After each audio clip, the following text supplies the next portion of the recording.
Salut à tous, j'espère que vous allez bien. Alors aujourd'hui je fais une petite vidéo, c'est un suivi d'élevage sur les Camplonotus variegatus. Donc il y a eu pas mal d'évolutions. Alors elles sont toujours en tube, elles sont toujours reliées à cette aire de chasse de chez Fourmium. À ce niveau là il n'y a pas de changement. Là où il y a du changement, c'est que le couvain est de plus en plus intéressant, il y a de plus en plus gros, et surtout il y a de plus en plus d'ouvrières. Donc j'ai cru voir un major, mais ben voilà, aujourd'hui je fais cette vidéo et impossible de le retrouver. Donc est-ce que il y a vraiment un major ou est-ce que j'ai rêvé? Ça sera à voir plus tard. En attendant, bon là aujourd'hui ça va être une vidéo un peu plus calme.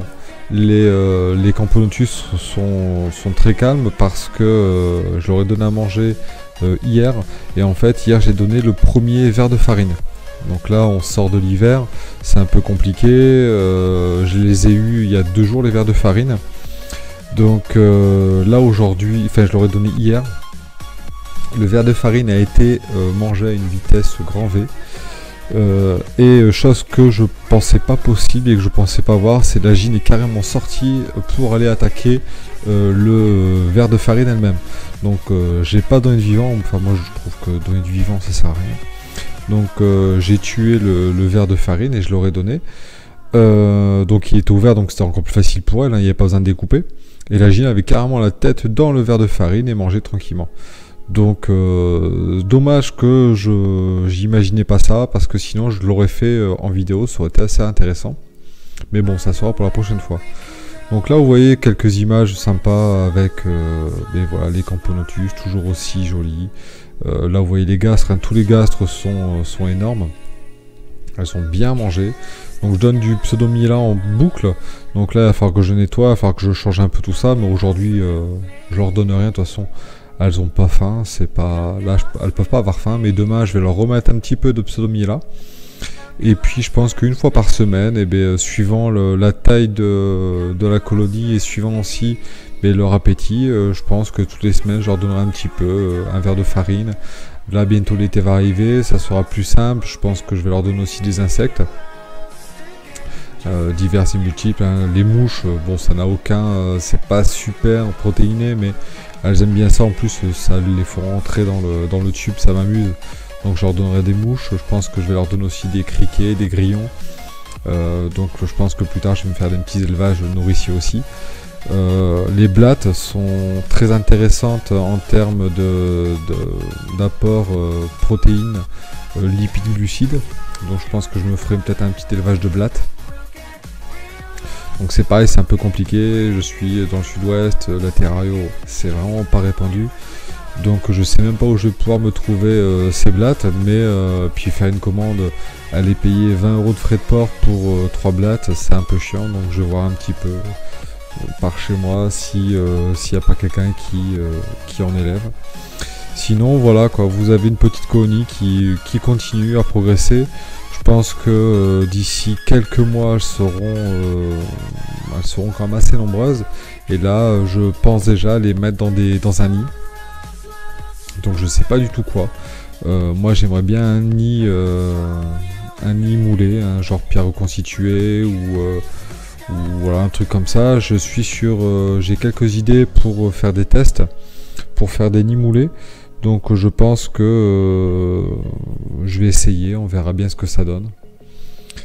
Et voilà quoi. Il n'y a pas grand chose d'autre à dire. Donc je vous laisse découvrir encore quelques minutes, mais c'est Camplonotus en image.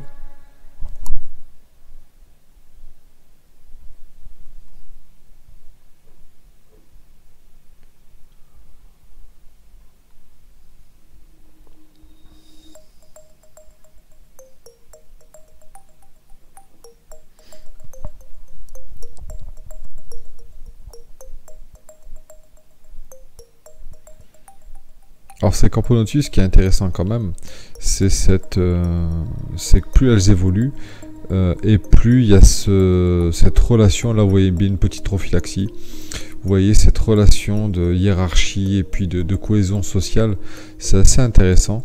Là quand j'ai mis le verre de farine, je l'ai mis en fait, au début personne n'était dehors, il a fallu qu'une seule ouvrière sorte pour que toutes les ouvrières parce que si mes souvenirs sont bons, hein, il n'y avait plus que 3 ouvrières dans le nid pour surveiller ce couvain, qui est quand même assez imposant, hein. Il y a quand même pas mal d'œufs,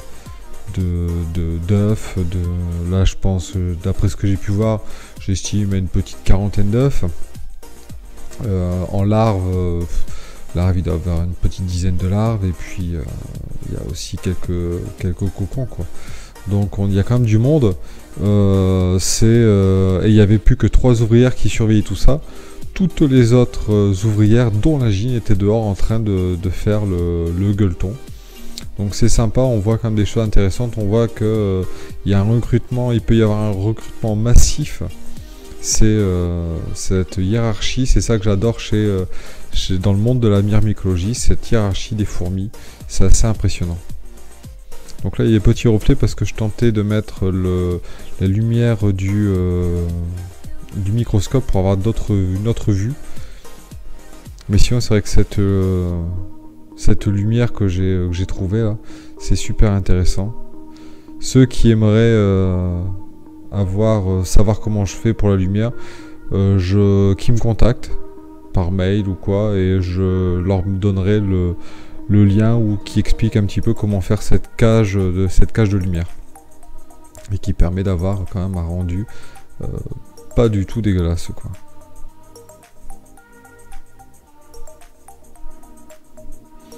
Alors l'avantage de cette lumière, c'est que suivant comment vous mettez, vous avez soit le premier plan qui est très très noir, ça fait un peu effet contre-jour, ou soit vous avez un détail vraiment très très fin. Donc pourtant c'est un microscope USB, c'est pas une très très grosse marque, hein, c'est du Made in China, et pourtant c'est pas dégueulasse, quoi. Je pense que dans le futur je vais investir dans un autre microscope un peu plus puissant. Mais là déjà c'est pas mal. Donc là vous voyez, bon, l'air de chasse qui est un peu dégueu, quoi. Il faut que je remplisse aussi l'abreuvoir qui rencontre un franc succès. Alors jusqu'à présent cet air de chasse n'était pas du tout avec de l'anti-évasion, hein. Il y avait juste la grille qui est fournie par Fourmium, et puis c'est tout. Sauf que au vu du nombre d'ouvrières, j'ai dû mettre un anti-évasion, et voilà, quoi. Vous voyez ces gastres qui sont bien remplis.